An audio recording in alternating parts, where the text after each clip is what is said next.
Assessore, le fattorie didattiche è un fenomeno in crescita, si può dire, ma in chiave turistica come lo si colloca?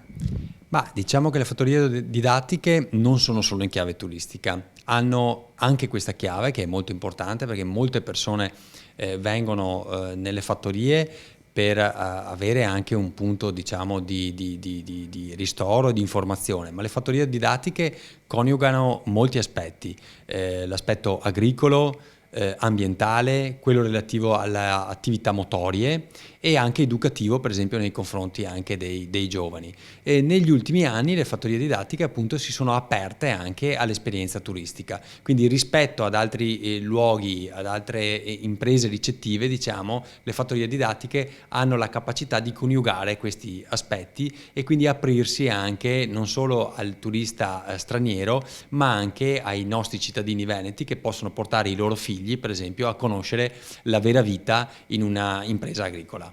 Ecco, con i numeri attuali quindi si può dire che sia una festa diffusa quella che ci sarà prossimamente. Beh, direi di sì, anche se pensiamo che nel 2003 erano circa una cinquantina le fattorie didattiche, ora sono 255 quelle censite nel territorio regionale veneto e continuano a crescere ogni anno. Molto probabilmente perché questa formula, che è una formula nuova, piace non solo agli stranieri, ma piace anche ai nostri cittadini. Spieghiamo anche le opportunità invece per chi le apre, quindi apre al pubblico.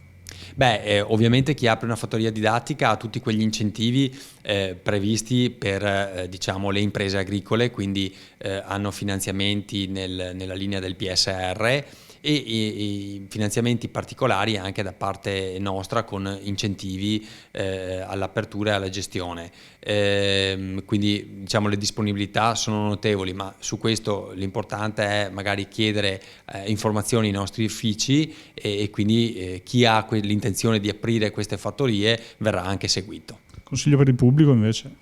Beh, per il pubblico è di non perdersi questa splendida giornata, di andarci con tutta la famiglia perché è un'esperienza nuova, importante.